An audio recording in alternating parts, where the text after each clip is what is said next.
There's been a ruling in the High Court that says Eskom can continue with its current system of allocating access to the national grid for independent power producers. One company or group of companies known as G7 had gone to court. They argued the system Eskom was using meant that the generating capacity they were building would not be able to be connected to the grid. As I understand it, the judge ruled against G7 and in favour of Eskom. The Eskom General Manager for Operations Enablement in Distribution is Velaphi Ntuli. Velaphi, good afternoon to you. What was at stake here for you? You won this case. Why was it so important? Thank you, Stephen, and thank you also to your viewers. Just to say, Eskom does welcome the decision of the court, but in essence, what it meant is the interdict sought to ask Eskom to really use the first come, first serve principle. And what that means is that you would find that there are people that had applied for grid capacity, but they were not ready to use the grid capacity. So it meant that, you'd have hogging of grid capacity. And given where we are as a country, dealing with load shedding and dealing with the impact that it has on the economy, we really had to, as Eskom, to defend this, because we really want projects that are ready to connect first onto the grid. So that is what we were looking at, to have projects that are ready connecting onto the grid. If this was successful, it would have further delayed us and not having projects that are ready to connect onto the grid. Thank you. So, Velaphi, if I understand you correctly, they wanted it to be by the company that applied first rather than the company that was ready first. That is correct. And maybe just to sketch the scenario as to how this came about is a while back Eskom published the capacity that was available for various IPPs to take up and connect to. So there's a study that we do. We published the study. And as you would know, the Bid Window 6 project, we could not allocate wind projects in the Cape area. So there's Northern, Eastern and Western Cape that were not able to allocate capacity. And what had happened is that many players in the industry, once we published the study, they went on and applied for this capacity in basically blocking that capacity and reserving that capacity. So we couldn't allocate it to Bid Window 6.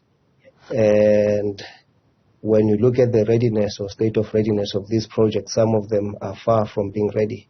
But because they had applied first, then, they believed that they had the right to then, reserve this capacity. So the rules that we published were to deal with that, to say, yes, you have applied, but let's look at your readiness. Are you really ready to take up this capacity? Should we allocate it to you? And that's why we came about these rules. Thank you. There's congestion, we all know this. There's congestion building up on the grid. Basically, you've got a lot of generating capacity coming online and not enough grid capacity to take it all. Velaphi, how are you going to deal with that? You need a lot more money for the grid. Yes, so the interim grid capacity allocation rules on their own will not solve this. And there is other initiatives that Eskom is looking at to try and, get as many IPPs to connect onto the grid. However, the long-term solution is to invest in the expansion of the grid, and that will happen. But as we know, all the build projects, they do take time, and they require significant investment. But that is the plan that as Eskom we have, that we will continue to expand the grid. But while we do that, we are trying to do everything that is possible to ensure that we can connect as many generators as possible onto the grid. Velaphi, it's a very messy problem, and it's not a problem that you've made. And I say that because you've also got the breakup of Eskom into 3 companies. You've got a huge amount of money that needs to be put into the grid, and you need more grid access in places different to where you have it now. So at the moment, most of the power comes from Mpumalanga. You need more grid access where you have solar power in the Northern Cape, probably more along the coast as well, to take account of the wind. I worry that we need to do this very quickly. Eskom surely doesn't actually have the money to do it at the moment. With the speech that was made by the finance minister, there have been allocations that were made, Stephen, if you would recall. I think distribution and transmission were one of the sections that were mentioned that we could, spend capital in trying to expand our assets, to accommodate some of these. And that is where our start is, given the financial leeway that we've received to try and expand the asset. But you are correct that it does require significant investment that we need to accommodate all the needs that are currently there. But those discussions are ongoing to try and secure the funds where we do not have funds, but where we do, to start with those projects. As I understand it, car power ships, now they obviously want to dock their ships and get onto the grid. They have an allocation. It was going to expire this week, but there was a process and it will now only expire at the end of the year.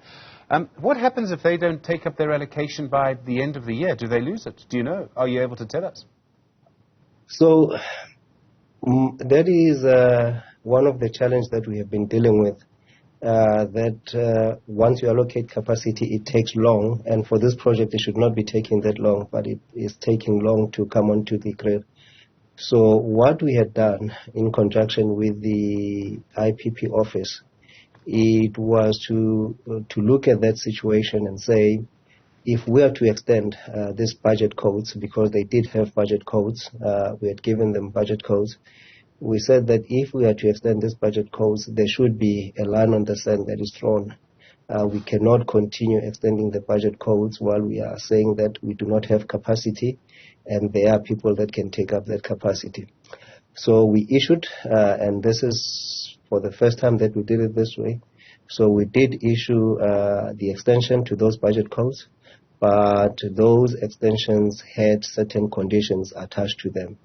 So all the risk mitigation projects, they have the same conditions that we've attached, and we expect them to meet those conditions, and which in essence is to move the projects along to be able to connect. So come December, we'll review if they've met those conditions. If they have not, then we'll then have to have a discussion around the extension or not extending. But from our side, it's clear we should not continue extending if those conditions are not met. Velaphi Ntuli, thank you. Eskom General Manager for Operations Enablement at Distribution in Eskom.